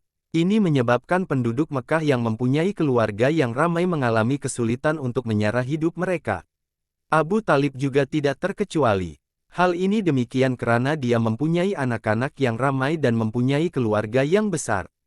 Melihatkan kesusahan yang ditanggung oleh bapak saudaranya, Rasulullah Shallallahu Alaihi Wasallam mengambil keputusan untuk membantu meringankan beban bapak saudaranya, Abu Talib. Oleh itu, baginda Rasulullah Shallallahu Alaihi Wasallam mencadangkan pendapatnya kepada salah seorang bapak saudaranya yaitu Abbas bin Abdul Muthalib untuk mengambil salah seorang anak Abu Talib untuk dijaga. Abbas menyetujuinya. Lalu, mereka berdua pergi menemui Abu Talib. Abu Talib menyetujui cadangan tersebut. Maka, dengan itu Rasulullah Shallallahu Alaihi Wasallam mengambil Ali, manakala Abbas bin Abdul Muthalib pula mengambil Jafar. Daripada peristiwa inilah, Sayyidina Ali tinggal bersama baginda dan diasuh oleh baginda sendiri. Beliau sentiasa bersama-sama dengan Rasulullah Shallallahu Alaihi Wasallam sehinggalah baginda diangkat menjadi nabi dan rasul oleh Allah Ta'ala. Segala asuhan dan didikan Rasulullah sama ada dari segi pertuturan, tingkah laku, pemikiran dan segalanya diamalkan. Oleh itu, beliau ditonjolkan sebagai model Rasulullah Shallallahu Alaihi Wasallam. Hal ini demikian karena beliau tinggal bersama baginda sejak dari kecil dan diasuh dan dididik sendiri oleh insan yang agung ini. Menurut Ibnu Ishaq disebutkan bahwa pada suatu masa, Ali bin Abu Talib melihat Rasulullah Shallallahu Alaihi Wasallam bersama istrinya, Khadijah sedang sholat, lalu Ali bertanya, "Wahai Muhammad, apakah yang sedang kamu lakukan ini?" Jawab baginda Shallallahu Alaihi Wasallam, "Agama Allah yang terpilih dan diutuskan para rasul kerananya. Maka aku menyeru kamu kepada Allah yang Maha Esa, Tuhan yang tiada sekutu baginya. Aku menyeru kamu kepada penyembahannya, supaya kamu mengkufuri Al-Lata dan Al-Uzza." Jawab Ali, "Inilah perkara yang belum pernah aku dengar selain sebelum hari ini. Tetapi aku memutuskan sesuatu perkara melainkan aku berbincang dahulu dengan bapakku Abu Talib." Petik 2. Rasulullah Shallallahu Alaihi Wasallam agak kurang senang dengan tindakan Ali itu karena baginda tidak mahu perkara itu diketahui umum sebelum baginda mengistihharkannya sendiri suatu masa nanti. Baginda berkata kepada Ali, "Wahai Ali, sekiranya kamu tidak mahu memeluk Islam maka diamkanlah sahaja perkara ini." Malam itu Allah telah membuka pintu hati Ali untuk memeluk Islam. Dan keesokannya beliau berjumpa dengan Rasulullah Shallallahu Alaihi Wasallam lalu memeluk Islam. Oleh itu, Ali radhiyallahu anhu merupakan kanak-kanak pertama yang memeluk Islam. Ali memeluk Islam ketika usianya menjangkau 10 tahun. Pelbagai gelaran yang diberikan kepadanya. Antaranya ialah, karamaulahu wajhah, yang bermaksud Allah Ta'ala memuliakan wajahnya karena beliau tidak pernah menyembah berhala. Selain itu, beliau juga digelar sebagai Abu Hasan sempena nama anaknya yaitu Hasan bin Ali. Di samping itu, beliau juga digelar sebagai Abu Turab. Gelaran ini diberikan sendiri oleh Rasulullah Shallallahu Alaihi Wasallam. Terdapat pelbagai riwayat yang menceritakan bagaimanakah beliau menerima gelaran Abu Turab. Pernikahannya dengan Fatimah Az-Zahra radhiyallahu anha. Setelah berhijrah ke Madinah, Sayyidina Ali radhiyallahu anhu dan baginda Rasulullah Shallallahu Alaihi Wasallam tinggal bersama di rumah Abu Ayyub Al-Ansari. Pada waktu itu, Sayyidina Ali berusia lebih dari 20 tahun. Oleh itu, beliau berhasrat mahu hidup sendiri, tetapi beliau memerlukan seorang teman hidup yang bergelar istri.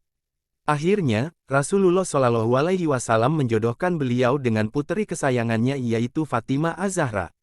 Walaupun puterinya itu pernah dilamar oleh beberapa orang sahabat Nabi, tetapi Baginda Shallallahu Alaihi Wasallam menolaknya dengan baik. Baginda Shallallahu Alaihi Wasallam memilih Sayyidina Ali untuk dijodohkan dengan Fatimah. Hal ini menjelaskan betapa sayangnya Rasulullah Shallallahu Alaihi Wasallam terhadap beliau sehingga mempersaudarakannya dengan dirinya sendiri. Dengan berbekalkan mas kawin 400 dirham yaitu setelah beliau menjual baju besinya.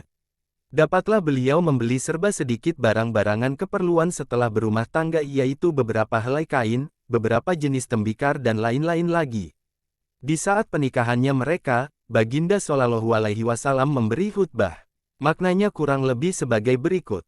Alhamdulillah yang maha terpuji karena limpahan nikmatnya, yang berhak disembah karena keagungannya, yang berhak didambakan keredaannya karena segala sesuatu berada di tangannya, yang segala perintahnya terlaksana di buminya dan di langitnya, yang menciptakan manusia dengan kekuasaannya, kemudian mereka diistimewakan dengan hukum-hukumnya, dimenangkan dengan agamanya dan dimuliakan dengan nabinya Muhammad Shallallahu Alaihi Wasallam. Kemudian Allah menjadikan hubungan perkawinan, musyaharah, sebagai sarana penerus keturunan dan dijadikan pula olehnya sebagai perintah yang diwajibkan.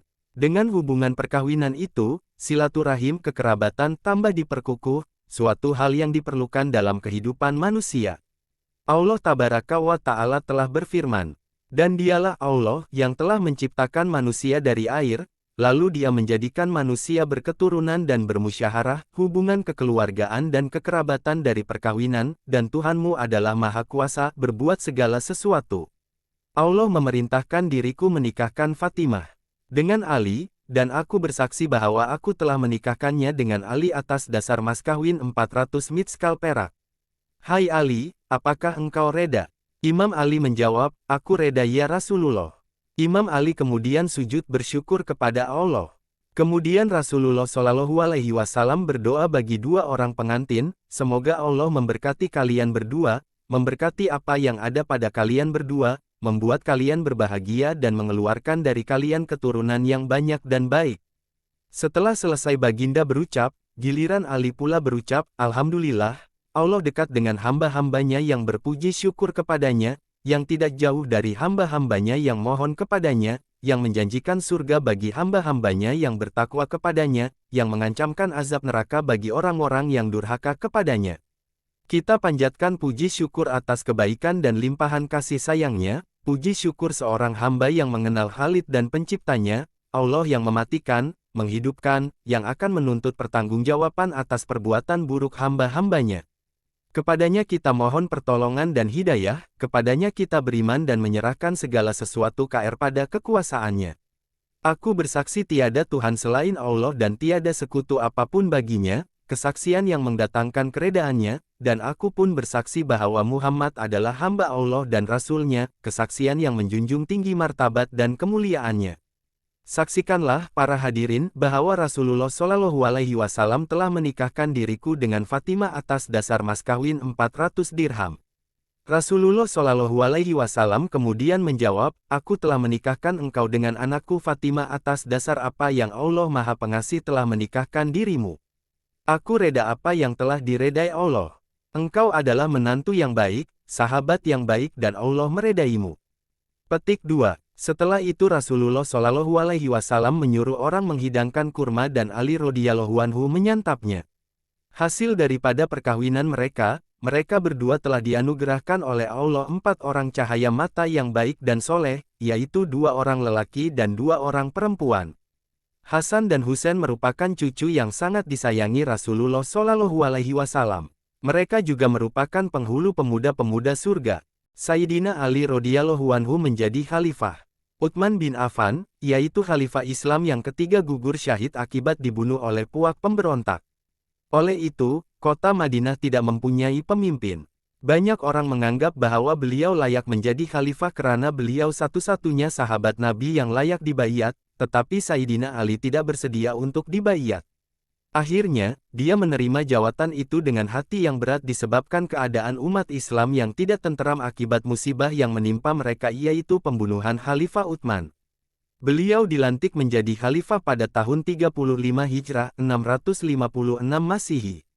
Setelah dibayat menjadi khalifah, beliau memberikan khutbah di hadapan para muslimin. Ianya seperti berikut. Sesudah memanjatkan kepujian kepada Allah Ta'ala dan menunjukkan selawat dan salam kepada Rasul-Nya, dia lalu berkata, sesungguhnya Allah Azza wa Jalla telah menurunkan kitabnya sebagai petunjuk yang menjelaskan antara yang baik dan yang buruk, maka ambillah kamu yang baik dan tinggalkanlah yang buruk. Semua fardu yang diwajibkan ke atas kamu, tunaikanlah kepada Allah Ta'ala, mudah-mudahan dia akan membawa kamu ke surga. Sesungguhnya Allah telah mengharamkan banyak perkara-perkara yang tidak asing lagi kepada kamu, tetapi dia telah mengutamakan pengharaman darah seorang muslim ke atas semua perkara yang diharamkannya, dan dia telah memperteguhkan diri dengan seorang muslim itu dengan ikhlas dan tauhid. Seorang muslim ialah siapa yang terselamat manusia dari lisannya dan tangannya, kecuali dengan kebenaran. Tidak dibolehkan menganiayai seorang muslim kecuali yang wajib saja. Segeralah mematuhi perintah umum dan kekhususan seseorang kaum ialah maut, kerana manusia berada di hadapanmu, dan di belakang kamu ajalmu sedang membuntutimu. Ringankanlah diri kamu supaya kamu dapat mengumpulkan diri dengan siapa yang sudah pergi sebelum kamu. Sebab yang dikirakan manusia itu ialah keakhiratan mereka. Wahai hamba-hamba Allah, bertakwalah kepada Allah, dan berkhidmatlah terhadap hamba-hamba Allah dan negara, karena sesungguhnya kamu sekalian akan dipertanggungjawabkan terhadap manusia dan binatang. Taatlah kepada Allah dan jangan melanggarnya, dan jika kamu dapati yang baik, maka ambillah dia, dan jika kamu mendapati yang buruk, maka tinggalkanlah dia. Apabila Sayyidina Ali menjadi khalifah Islam yang keempat, beliau coba mengembalikan pemerintahan Islam kepada dasar asalnya seperti zaman pemerintahan Khalifah Abu Bakar dan Khalifah Umar Al-Khattab. Tetapi, perkara ini akan menimbulkan rasa kurang senang orang ramai, khususnya Bani Umayyah yang kini banyak menjabat jabatan yang tinggi dan penting dalam jabatan kerajaan yang sebelumnya. Maka, akan timbul prasangka-prasangka yang buruk seperti menolak perlantikan Ali sebagai khalifah dengan alasan beliau telah mengabaikan tugasnya untuk menuntut bela di atas pembunuhan Khalifah Utsman. Selain itu, mereka juga mengatakan Ali terlibat dalam pembunuhan tersebut. Sebenarnya bukan beliau tidak mahu melaksanakan hukuman Allah itu, tetapi biarlah perpaduan rakyat diraih semula. Di samping itu, beliau telah memindahkan pusat pemerintahan ke Kufah. Beliau juga telah memecat semua gubernur-gubernur yang dilantik oleh Khalifah Utsman. Hal ini menyebabkan keadaan pentadbirannya lebih menerima tentangan dari luar. Selain itu, beliau juga mendapat tentangan daripada Muawiyah bin Abu Sufyan, yaitu gubernur wilayah Syam, dan pembantunya Amru bin As. Mereka tidak menyatakan taat setia kepada pemerintahan Ali. Hal ini demikian karena mereka bercita-cita untuk menjadi khalifah. Oleh itu, Khalifah Ali mengutuskan wakilnya ke Syam, tetapi Muawiyah lewat memberi jawaban. Hal ini telah mencetuskan perpecahan yang sengit di antara mereka sehingga berlakunya pertumpahan darah sesama umat Islam. Muawiyah enggan mengakui Sayyidina Ali sebagai khalifah. Beliau juga menuntut agar Sayyidina Ali mengenakan hukuman terhadap orang-orang yang bertanggung jawab dalam pembunuhan Sayyidina Utsman radhiyallahu anhu. Akibat kedegilannya tidak mahu membayat Sayyidina Ali sebagai khalifah telah menyebabkan berlakunya peperangan di antara kedua-dua penyokong. Akhirnya, dengan takdir ilahi, gugur syahidlah Sayyidina Ali radhiyallahu anhu akibat dibunuh oleh Abdul Rahman bin Muljam yang terdiri daripada Khawarij. Sebenarnya Khawarij merupakan laskar-laskar Ali yang pernah berperang di pihaknya dalam perang Siffin. Mereka tidak menyetujui keputusan beliau untuk berhenti berperang apabila melihat pihak Muawiyah menjulang kitab Al-Quran, sedangkan pada waktu itu, mereka hampir berjaya mengalahkan pihak Muawiyah. Ini membuktikan bahwa Sayyidina Ali sangat sayangkan keamanan dan talian persaudaraan di antara umat Islam. Khalifah Ali meninggal dunia pada 19 Ramadan tahun 40 Hijrah dalam usia 63 tahun dan masa pemerintahannya lebih kurang 5 tahun. Beliau gugur syahid akibat dibunuh oleh Abdul Rahman bin Muljam, yaitu Khawarij yang tidak bersetuju dengan majelis tahkim. Beliau dimakamkan di Kufah. Sesudah beliau meninggal dunia, pembunuhnya telah dihukum bunuh. Peperangan yang berlaku di zaman Khalifah Ali. Perang Jamal atau Perang Unta berlaku pada 11 Jumadil Akhir 36 Hijriah atau 657 Masehi yang mengambil masa tidak sampai sehari. Kemenangan berpihak kepada Ali. Diriwayatkan bahwa perang ini dipanggil sebagai Perang Jamal Unta karena pada ketika itu Sayyidatina Aisyah sedang duduk di atas unta. Selepas peristiwa pembunuhan Khalifah Islam yang ketiga yaitu Sayyidina Utsman bin Affan, yang didalangi oleh pihak munafikun yaitu Abdullah bin Sabah, Sayyidina Ali dibayat sebagai Khalifah Islam. Pembayatan ini tidak menjadi masalah kepada para sahabat. Tetapi kekacauan mula berlaku apabila mereka meminta agar pembunuhnya segera ditangkap dan dikisas dan fitnah mulai tersebar.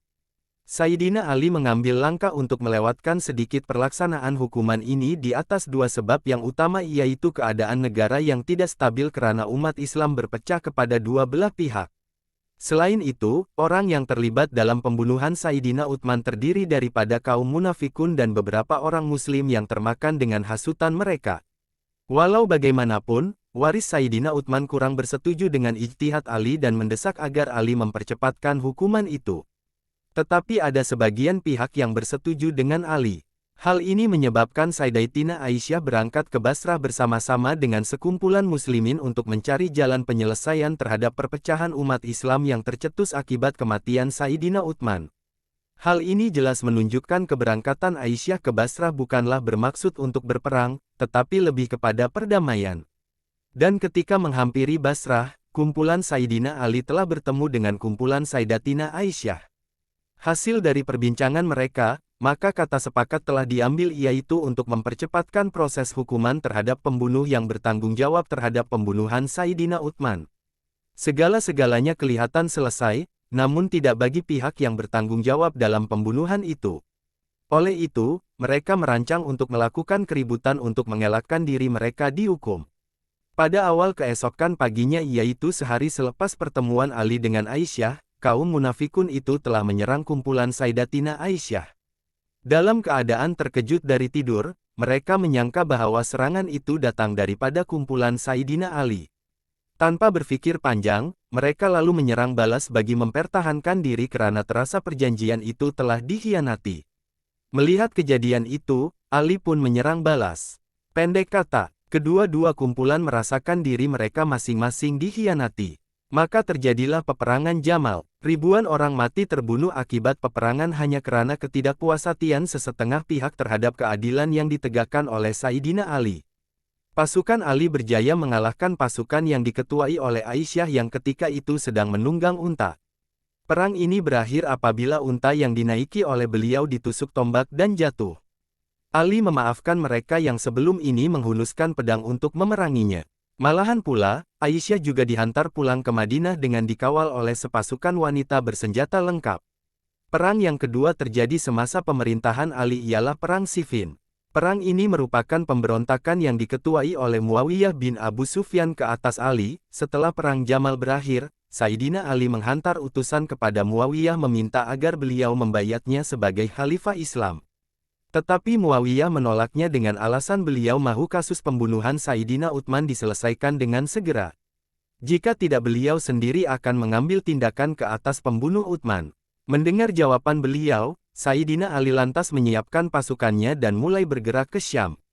Keadaan ini menyebabkan Muawiyah juga mempersiapkan pasukannya dan bergerak menuju ke Kufah.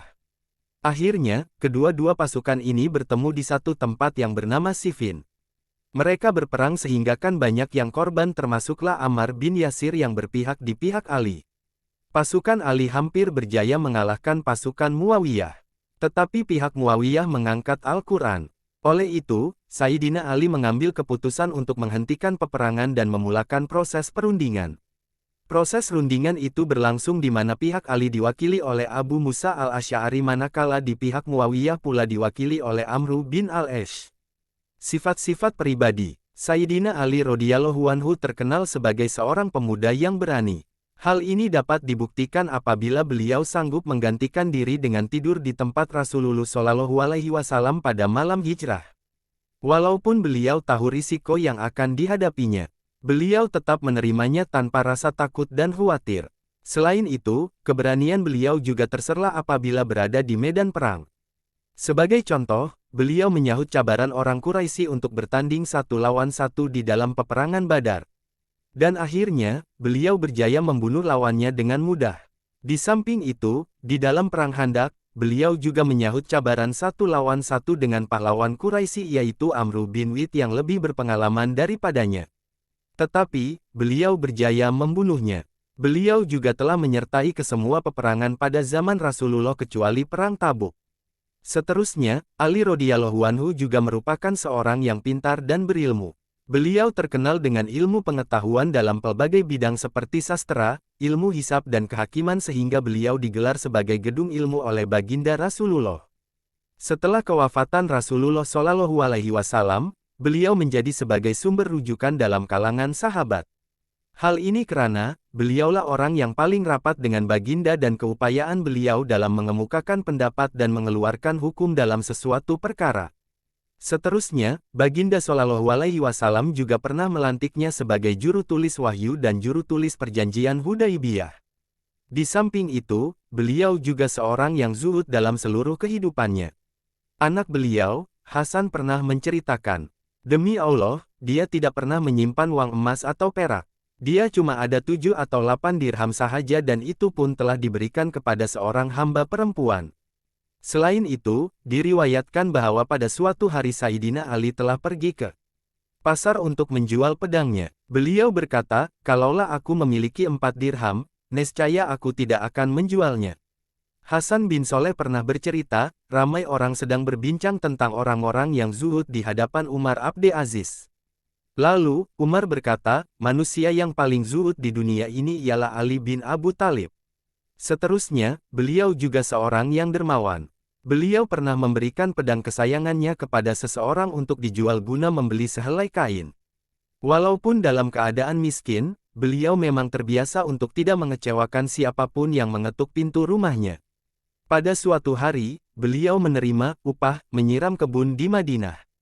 Keesokan harinya, Ali mendapat sepiring gandum rebus untuk makanannya. Sebelum ia sempat memakannya, datang seorang peminta sedekah mengetuk pintu rumahnya lalu diberinya makanan itu. Kejadian itu terjadi selama 3 hari dan selama itu ia tidak ada makanan untuk dirinya sendiri.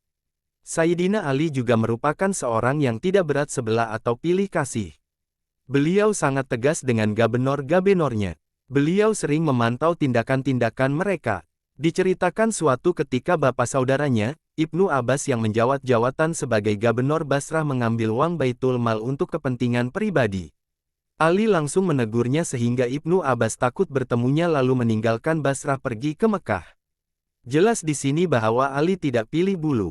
Sumbangan dan jasa Sayyidina Ali radhiyallahu anhu.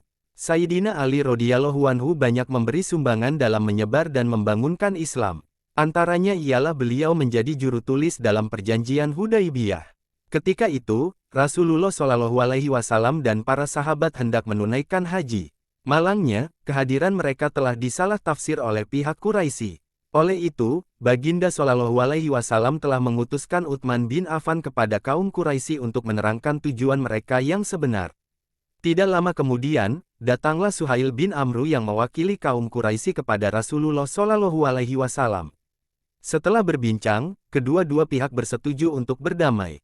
Oleh itu, baginda Rasulullah memanggil Ali untuk menulis surat perjanjian yang dikenali sebagai perjanjian Hudaibiyah. Selain itu, beliau juga pernah mengetuai misi dakwah dan menjadi hakim di Yaman. Pada waktu itu, Rasulullah Shallallahu Alaihi Wasallam pernah mengutus Khalid al-Walid dan sahabat-sahabatnya ke Yaman untuk mengajak penduduk Yaman memeluk Islam. Khalid al-Walid menetap di sana selama 6 bulan tetapi tidak ada seorang pun daripada mereka mahu memeluk Islam. Maka, Rasulullah Shallallahu Alaihi Wasallam mengutuskan Ali bin Abu Thalib ke Yaman dengan dibekali sepucuk surat. Beliau telah membacakan surat itu di hadapan mereka, lalu kaum Hamdan itu memeluk Islam. Ali menulis sepucuk surat kepada baginda Shallallahu Alaihi Wasallam untuk memberitahu berita itu. Setelah membacanya, baginda Shallallahu Alaihi Wasallam bersujud sebagai tanda syukur. Di samping itu, beliau juga pernah menyelesaikan masalah harta rampasan perang. Beliau telah membahagikan kepada 5 bahagian. Dengan itu, beliau mula membuat undian bahagian manakah yang akan disalurkan untuk agama Allah. Akhirnya, undian beliau itu telah terkena pada bahagian yang pertama. Bahagian-bahagian selebihnya dibahagikan kepada semua askarnya termasuk dirinya sendiri. Beliau juga menyediakan bahagian untuk Baginda Shallallahu Alaihi Wasallam. Kemudian, beliau juga pernah menjadi penasihat dalam bidang kehakiman kepada ketiga-tiga Khalifah Ar-Rasyidin. Sebagai contoh, pada zaman Khalifah Umar Al-Khattab, Umar sentiasa menjadikan beliau sebagai sumber rujukan dalam menyelesaikan sesuatu masalah. Hal ini demikian karena, beliau seorang yang sangat cekap dalam mengemukakan pendapatnya terhadap kes-kes yang tertentu. Tambahan pula, beliau berupaya mengeluarkan sebarang hukum bagi sesuatu perkara dan masalah. Akhir sekali, jasanya semakin jelas apabila beliau sanggup menerima jawatan khalifah dalam keadaan huru-hara. Pelbagai usaha yang dilakukannya untuk menyatukan umat Islam yang berpecah walaupun mendapat tentangan yang kuat daripada pihak lain. Akhirnya, beliau gugur syahid akibat dibunuh oleh Abdul Rahman bin Muljam. Penutup, Ali bin Abu Thalib merupakan seorang tokoh Islam yang harus dijadikan sebagai role model dalam kalangan umat Islam masa kini. Hal ini demikian karena, sepanjang hidup beliau banyak memberikan sumbangan tidak kiralah dari segi harta, nyawa dan tenaga demi menegakkan Islam. Bukan itu sahaja, pada dirinya juga terdapat nilai-nilai kebenaran, keadilan, keimanan, kepahlawanan, kebajikan dan kemuliaan sehingga menempatkan beliau di kedudukan yang tinggi dan terhormat dalam kalangan umat Islam. Beliau merupakan sepupu Rasulullah Shallallahu Alaihi Wasallam dan juga suami kepada putri kesayangan Rasulullah yaitu Fatimah Az-Zahra. Beliau juga merupakan ayahanda kepada Hasan dan Husain yaitu cucu yang sangat disayangi Rasulullah Shallallahu Alaihi Wasallam. Di samping itu, beliau banyak memberi sumbangan tenaga dengan menyertai pelbagai peperangan. Kegagahan beliau dalam medan tempur tidak dapat ditandingi oleh pihak lawan. Beliau juga merupakan cendekiawan yang terulung. Pelbagai bidang yang dapat dikuasainya sehinggakan beliau digelar sebagai gedung ilmu oleh Rasulullah Shallallahu Alaihi Wasallam sendiri. Pernah Ibnu Abbas ditanya, di mana ilmumu jika dibandingkan dengan ilmu sepupumu, yakni Ali bin Abu Thalib? Jawab Ibnu Abbas, ilmuku ibarat setitik air hujan yang jatuh mengalir ke dalam lautan yang dalam.